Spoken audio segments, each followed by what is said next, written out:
일반적으로 초등학교에서 수학 수업은 수학 교과서와 수학 익힘책을 사용합니다.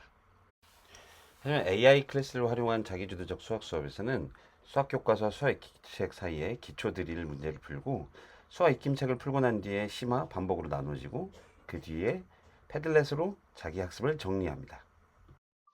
네, 우선 저희 학교에서는 교과서 이미지들을 이렇게 태블릿 안에다 넣어서 수업을 진행하고 있습니다. 그렇기 때문에 예, 이런 자료들을 다 보유를 하고 그리고 언제든 꺼내서 볼 수 있다라는 거 먼저 전제를 깔고 말씀드리도록 하겠습니다. 우선 제가 이제 오늘 할 부분이 각기둥각 구성 요소와 알아보기인데요.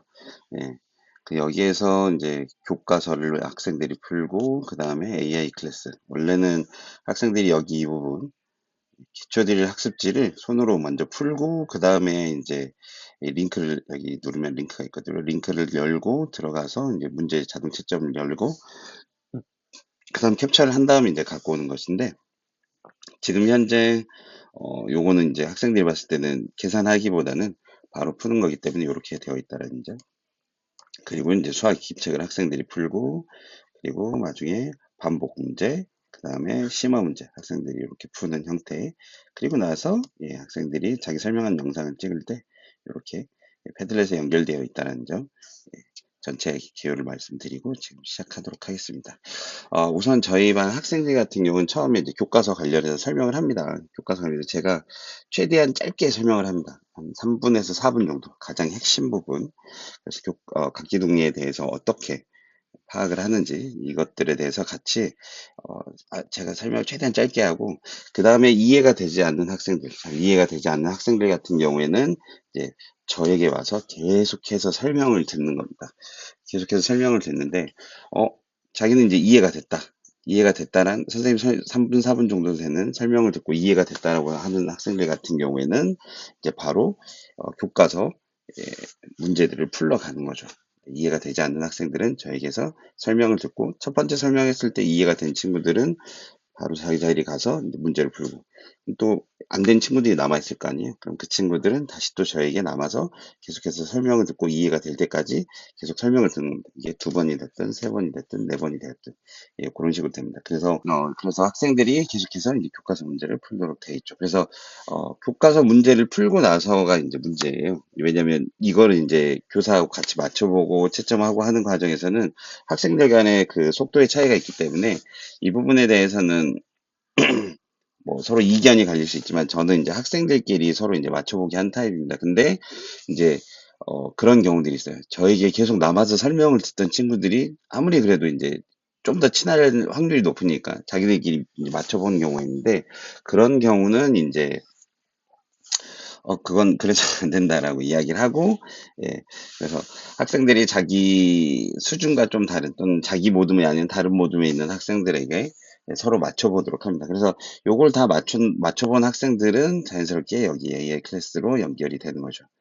AI 클래스로 연결이 되는데, 이 AI 클래스로 연결이 됐을 때, 이 기초 드릴 학습지를 할 때, 음, 요 누릅니다. 그래서 이걸 누르고 링크를 열게 되는 거죠. 네, 그러면은 이런 화면이 떠요. 그래서 이런 화면이 뜨는데 일들이 지금 이거 여기 뭐 양승복 선생님의 라이브 클래스라고 돼 있는데 이 부분은 예, 선생님들이 각자 자기 반 개성을 살려서 이름을 지을 수 있는 부분이고요.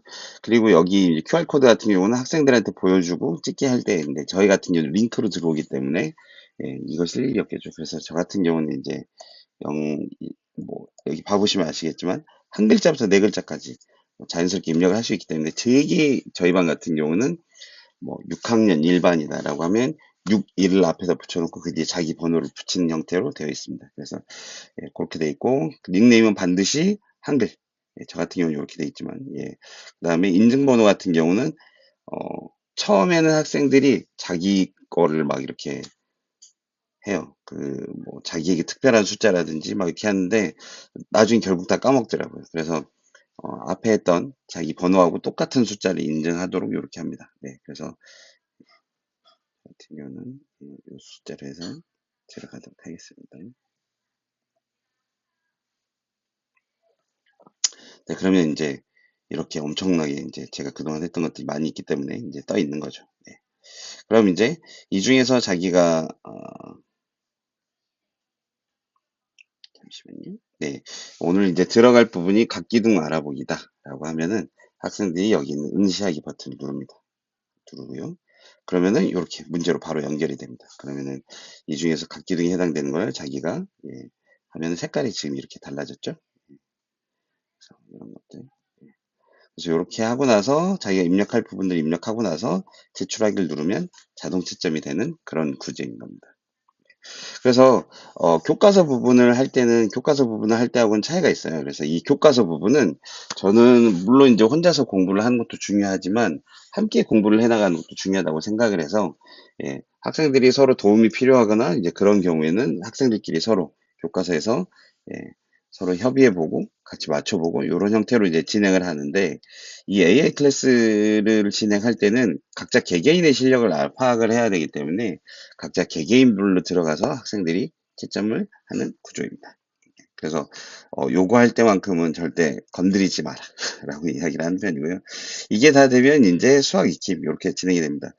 처음에 제가 그 수업을 진행할 때는 교과서 풀고 그 다음에 수학 익힘 풀고 그 다음에 이제 AI 클래스로 넘어가도록 했는데 이렇게 하다 보니까 약간 문제점이 있더라고요. 왜냐하면 어, AI 클래스를 문제를 보시면 아시겠지만 굉장히 이제 기초적인 문제들이 있어요. 뭐 서술형이나 이런 것들이 아니고 없기 때문에 학생들이 여기 기초들이까지는 문제가 없이 푸는데 어, 이 심화로 들어갔을 때는 뭔가 좀 더 그 기존에 본인들이 접했던 문제보다는 조금 더 생각을 해야 되는 문제들이 나오게 되거든요. 그럼 이런 서술형 문제에 대해서 이렇게 학생들이 준비가 안 돼 있는 경우들이 많이 있어요. 그래서 어, 요 구조로 가면 이제 학생들이 이거 모르겠어요 하고 오는 경우들이 많이 있기 때문에 반복 심화를 가기 전에는 무조건 이제 수학 익힘을 먼저 배치해서 수학 익힘도 마찬가지죠. 수학 익힘도 학생들이 자기들이 원하는 자기들이 이제 어, 진행을 하다가 어려움이 있을 때는 자연스럽게 물어보고 이렇게 협업할 수 있는 구조로 이제 진행이 되고요. 그래서 이게 다 된 다음에는 반복 심화로 넘어오게 되는 겁니다. 그래서 학생들이 여기에다가 입력을 하고요. 그리고 입력을 하고 난 다음에는 캡처를 해서 여기에다가 붙여 넣는 그런 형태가 됩니다. 그래서 이렇게 되기 전까지는 어떤 제가 이렇게 수업을 진행을 하게 된 데에는 이유가 있어요. 처음에는 사실 제가 설명이 한 30분 요 정도 돼서 설명을 30분 정도 하다 보니까 30분까지는 아니고 20분 정도 하다 보니까 학생들이 실제로 문제를 풀 시간이 이제 부족한 거예요. 실제로 학생들이 생각하고 같이 수업에 자기 지식에 대해서 같이 협의하고 이런 게 이제 부족해서 그래서 요 형태로 지금 현재의 형태로 이제 진행을 하게 됐고요. 근데 이제 보시면 아시겠지만 이렇게 보시다가 보시면 너무 문제풀이 중심이 아니냐라는 지적이 나올 수가 있습니다. 사실 이제 그 부분에 대해서는 저도 공감을 하는 바이고, 그래서 이제 이렇게 하는 거죠. 그래서 너희가 공부한 내용들을 직접 정리하는 활동을 한번 했으면 좋겠다라고 해서 여기 설명하는 영상 찍기라고 되어 있어요. 그럼 여기에 패들렛이 이제 연결이 되어 있습니다. 패들렛이 연결이 되어 있어서 이거를 열면은 예, 이런 형태가 되어 있는 거죠. 그래서 각기의 구성 요소와 관련해 가지고 자기들이 설명한 내용을 이렇게 직접 화면 녹화를 해서 정리를 하는 형태로 진행이 되어 있습니다. 그래서 이런 되게 이제 뭐 기본 원리라든지 문제풀이라든지 이런 것들을 하는 건데 한번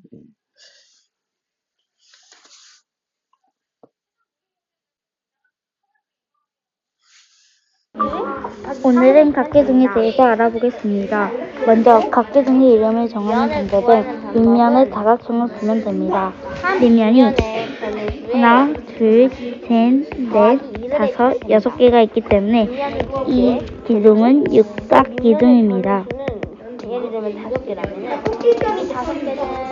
먼저 요 부분과 요 부분, 밑면과 밑면 사이를 높이라고 하고 밑면 위쪽에 있는 밑면과 그래서 이런 식으로 각 차씨마다 제 교사가 이제 주제를 만들어 놓으면 그러면은 학생들은 이 주제에 맞춰서, 이 차시 주제에 맞춰서 자기가 설명한 영상들을 이렇게 올려놓는 형태가 되는 거죠. 그렇게 함으로 인해서 학생들이 문제도 이제 풀지만 문제에 대해서 어, 직접 설명도 해보는 예, 그런 기회가 있고요. 근데 아까 이제 그 숫자를 보셨는지 모르겠지만 저희 반이 이때 총 28명이었는데 한 15명 정도까지는 이제 그 15명, 되게 이제 10명 중반대 학생들이 이제 설명한 영상들을 올립니다. 근데 제가 그게 안 되는 좀 어려워하는 친구들도 있을 거 아니에요. 그렇게 어려워하는 친구들 같은 경우는 딱 여기 반복 학습지까지만 예, 또는 만약에 그것도 진짜 어려운 친구들이 있으면은 수학 익힘책까지만 이렇게 요구를 하고 그 학생들은 거기에서 이제 멈춰도 괜찮다라고 서로 수업적으로 합의가 되어 있습니다. 그리고 이제 설명한 영상까지 찍고 혹시 이제 서로 간에 이제 차이가 있지만 이 설명한 영상을 찍고 학생들이 좀 더 선생님 이런 게 있으면 좋겠어요 하는 경우들이 있어요. 이제 그런 경우에는 예, 제가 문제를 어, 이렇게 사진으로 찍어서 바로 약간 조금 어려운 문제들을 제출해서 함께 협의해서 문제를 풀어보도록. 근데 요렇게 하는 데는 이유가 있죠. 왜냐면 이런 문제들을 계속 안 접해본 친구들이 있기 때문에 한번 접해보고 고민해보고 이런 부분도 필요가 있다라고 해서 이런 식으로 수업을 진행하고 있습니다. 네, 그리고 지금 이거는 저희 반 칠판인데요. 칠판에서 대개는 이런 식으로 돼 있어요. 학생들이 거쳐가야 될 스텝들을 준비해 놓고 학생들이 그 단계를 마칠 때마다 이게 자기 이름을 올려놓는 그런 형태로 수업을 진행하고 있습니다.